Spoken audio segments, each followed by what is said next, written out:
Hair transplant के बाद क्या खास प्रिकॉशंस रखना होता है, ये कई लोग मेरे से पूछते हैं, तो आज इसके बारे में बात करेंगे।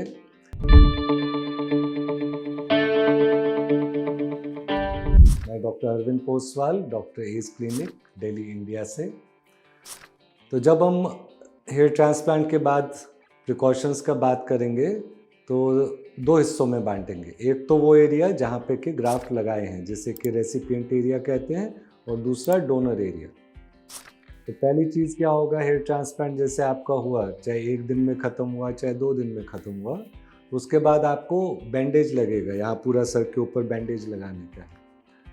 बैंडेज ओवरनाइट रहेगा, यानी अगर आज शाम तक आपका प्रोसीजर ख़त्म हुआ है तो कल दोपहर बाद हम बैंडेज हटा देंगे ज़्यादा से ज़्यादा। बैंडेज हटाने के बाद हेड वॉश हल्के हाथ से शुरू कर देना है। अब ये ओवरनाइट क्या ध्यान रखना है, जैसे हमने बैंडेज किया आपका, फिर आप घर गए, तो कुछ मेडिसिन्स तो आपको मैं दूंगा, वो तो लेना ही है। 5 दिन का होता है कोर्स एंटीबायोटिक का। लेकिन एहतियात क्या रखना है, पहला चीज़ तो कम से कम 2 सिराने लेके लेटना, ताकि सर थोड़ा सा उठा होना चाहिए। दूसरा, चाहे जूते पहनने हो, चाहे वजन कोई उठाने का सोच रहे हो, तो नीचे को सर नहीं झुकाना ज़्यादा, उससे ब्लड फ्लो सर की तरफ इंक्रीज होगा। हैवी एक्सरसाइज नहीं करना, ये नहीं कि भाग भाग के जा रहे हैं, उछल कूद कर रहे हैं, या सोच रहे हैं कि आज ही ब्रिस्क वॉकिंग कर लें। एक हफ्ते के लिए ये सारा चीज़ें अवॉइड करना ज़रूरी है। अब जैसे बैंडेज आपके सर पे लगा हुआ है, आप लेटते हैं आज प्रोसीजर के बाद वाली रात को, तो अगले दिन जब सुबह उठेंगे आप, तो वहाँ पे रेड स्पॉट, लाल धब्बे दिखेंगे बैंडेज पे। कोई चिंता नहीं करने की ज़रूरत, वो एक्टिव ब्लीडिंग की वजह से नहीं होता। हमने लोकल एनेस्थीसिया का लिक्विड इंजेक्ट किया होता है, तो उसका भी ऊज आउट होने से दिखता है। तो कई बार लाल धब्बा बैंडेज पे दिखता है, उसमें नहीं परेशान होना। लेकिन हाँ, सिराने के ऊपर, पिलो के ऊपर कम से कम कोई या तो साफ़ वाला पुराना टॉवल या कोई साफ़ कपड़ा रखें, ताकि पिलो नहीं ख़राब हो जाए आपका, या होटल में रह रहे हैं तो उनका पिलो। अगले दिन बैंडेज उतर जाएगा। बैंडेज उतरने के बाद सर धोना शुरू कर देना है, लेकिन हल्के हाथ से सर धोना है। अगर तो आप दिल्ली में ही हैं तो प्रोसीजर के बाद अगले दिन क्लिनिक आ सकते हैं, हम लोग बैंडेज रिमूव भी करेंगे और आपको एक बार हेड वॉश देंगे भी और सिखाएंगे भी। अगर दूर रहते हैं तो कोई दिक्कत नहीं, वीडियो भी मैं भेजूंगा और अभी बता भी देता हूँ। 1 हफ्ते के लिए हेयर ट्रांसप्लांट के बाद आपने हर रोज़ सर धोना है, लेकिन हल्के हाथ से। तेज शॉवर के नीचे नहीं खड़ा होना, एकदम बाल्टी और मग से सर धोना। हल्के से ऐसे 5-6 मग पानी के डालना। उसके बाद शैम्पू वगैरह अगर चाहिए तो झाग बनाना, फोम बनाना और हल्के से ऐसे लगा लेना। थोड़ी देर लगा के छोड़ देना। कई बार फोम ऐसे भी बना सकते हो कि मग में थोड़ा शैम्पू डाला, पानी डाला, ऐसे हिलाया, झाग बन गया, तो झाग को डाल दिया। और उसके बाद 5-6 मग प्लेन पानी का डाला, उसको रिंस ऑफ करने के लिए, उसको साफ करने के लिए। उसके बाद टॉवल से पैट ड्राई करना है, रगड़ना नहीं है, पैट ड्राई करना है। ये चीज़ें ध्यान रखनी है। और ये प्रिकॉशन रहेगा 1 हफ्ता, कम से कम 7 दिन।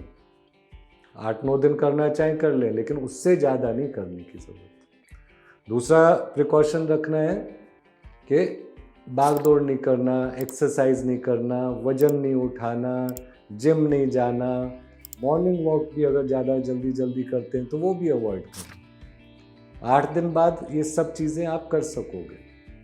अब नेक्स्ट आता है, ये तो हो गया रेसिपिएंट एरिया का पहले 1 हफ्ते का एहतियात। अब 1 हफ्ते बाद क्या करना है उस एरिया में, 1 हफ्ते बाद 8वें दिन से अच्छे से रगड़ के साफ करना है जहाँ पे बाल लगाया है उसको, क्योंकि वहाँ पपड़ी जमा होगा, स्कैब्स कहते हैं जिसको। अच्छे से रगड़ के साफ करोगे, वो गिरना जरूरी है। नहीं तो स्किन आपका ब्रीथ भी नहीं कर पाएगा, पूरा एरिया अनहेल्दी हो जाता है, अनहाइजीनिक हो जाता है। उसको अच्छे से रगड़ के साफ करेंगे जब, तो छोटा छोटा बाल जो दिखता है आपको ऊपर को ट्रांसप्लांटेड वाला, वो गिरेगा। ज़्यादातर बाल पहले 1 महीने में गिर जाएंगे, उसमें चिंता नहीं करना है। और अच्छे ट्रांसप्लांट का पता कैसे चलता है? जब ये बाल गिरते हैं तो उसके नीचे कोई निशान, नामो निशान नहीं रहता कि सर्जरी हुआ है, निशान नहीं छोड़ने होते हैं। कई बार पेशेंट आके बोलते मुझे दिख नहीं रहा कहीं यहाँ कहाँ लगा था, ऐसे नहीं। तो एक तो महीने भर में अच्छे से रगड़ के साफ करते रहना 8वें दिन से, ताकि जो जो ऊपर स्कैब्स हैं, छोटा छोटा बाल है जिसको गिरना है उसे गिरने दो। अगर नहीं गिरेगा तो वहाँ पे पिंपल जैसा चीज़ें करेगा, वो आपको परेशानी करेगा। अब बात करते हैं डोनर एरिया के बारे में। अब डोनर एरिया हुआ ये वाला जहाँ से हमने बाल लिया, दूसरा होता है दाढ़ी का एरिया। दोनों का अलग अलग बात करें। अब जो सर का डोनर एरिया है उससे भी ज़्यादा ज़रूरी दाढ़ी वाला एरिया की बात करते हैं। पहले दाढ़ी वाले एरिया में क्या ध्यान रखना है, यहाँ पे मैं पट्टी नहीं लगाऊंगा आपको। जितना खुले में हील होगा, ओपन हीलिंग, उतना बेटर है। लेकिन हाँ, ज़्यादा डस्ट पॉल्यूशन ऐसी जगह पे बाई चांस जा रहे हो तो उसको कवर कर लेना है, वो तो ज़रूरी है। अब जैसे ट्रांसप्लांट हुआ उस दिन से अगले दिन, यानी जब हमने बैंडेज भी उतार दिया, तब से आपने दाढ़ी के लिए कुछ स्पेशल प्रिकॉशन करना है। एक तो सलाइन वाटर लेना है, या तो केमिस्ट से सलाइन का बॉटल मिल जाएगा, नहीं तो घर में भी सॉल्ट सॉल्यूशन बना सकते हो। नमक वाला पानी 1 गिलास पानी में, आरओ वाले पानी में ले लो या बिस्लेरी वाटर में 1 टीस्पून वाइट सॉल्ट मिक्स करना है, जो खाना खाने वाला सॉल्ट होता है। अच्छे से मिक्स करो उसको, वो सॉल्ट सॉल्यूशन बन गया। उसमें कॉटन का कपड़ा डुबो, साफ कॉटन का कपड़ा या साफ कॉटन का हैंकी चलेगा। अच्छे से उसको डुबो, अच्छे से सोक करो और फिर यहाँ लगाओ जहाँ जहाँ से दाढ़ी के बाल लिए हैं, वहाँ पे उसको अच्छे से सोक करना है, गीला करना है अच्छे से, करीब आधा पौना मिनट लगा के। और फिर नीचे को वाइप करना, नीचे को वाइप करें ताकि जो वो पपड़ी है वो हटना ज़रूरी है। ये चीज़ का ध्यान रखिएगा। अगर डेलिकेट रहेंगे, उसको अच्छे से साफ़ नहीं करेंगे, तो फिर यहाँ जहाँ स्किन का फोल्ड होता है खास तौर से, इधर कई बार पिंपल या फॉलिकुलाइटिस होने का चांस रहता है। तो एक तो ये चीज़ करना है आपने प्रोसीजर के अगले ही दिन से, दिन में 2 बार इस एरिया को सोक करके अच्छे से वाइप करो, ताकि जो यहाँ स्कैब्स पपड़ी हैं वो सारा हटना है।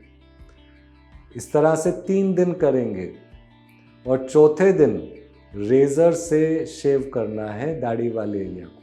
चाहे वहाँ बाल नाम मात्र के लिए ही बचाओ, कोई थोड़ा सा ही बचाओ, तब भी ट्रिमर से नहीं ट्रिम करना, रेज़र से शेव करना है, ताकि वो सारा चीज़ें स्कैब्स वगैरह जो इकट्ठा होता है थोड़ा सा भी, वो हटना ज़रूरी है। ये चीज़ मैं बार बार बता रहा हूँ, क्यों ये वाला स्किन लूज होता है, नहीं तो फिर पिंपल बनेगा। ये हो गया आपका बियर्ड का एरिया का। अब सेम चीज़ अगर आप चाहो तो सर वाले डोनर एरिया में भी कर सकते हो, यानी नमक वाले पानी से सोक करके वाइप करना। क्यों? क्योंकि हर डोनर एरिया पे भी एक छोटा छोटा छोटा छोटा स्कैब्स होगा। जैसे खरोच पड़ती है तो नहीं हो जाता खून, और आप लेटोगे तो वो आपको चुभेगा, तो नेचुरली वो तो नहीं करना। तो उधर भी अच्छे से नमक वाले पानी से चाहे दिन में 2 बार करें, 3-4 दिन करें, उतने में बहुत आराम मिलेगा। ये तो मेन जो प्रिकॉशन रखना है आपने प्रोसीजर के इमीडिएटली बाद का। और कोई क्वेश्चन हो इसमें तो वो आप मेरे से पूछें, व्हाट्सएप से भी पूछ सकते हो, ईमेल से भी पूछ सकते हो। और इस वीडियो को शेयर करें अपने दोस्तों के साथ, और मेरे चैनल को भी सब्सक्राइब करें और वीडियो को लाइक करें। Thank you.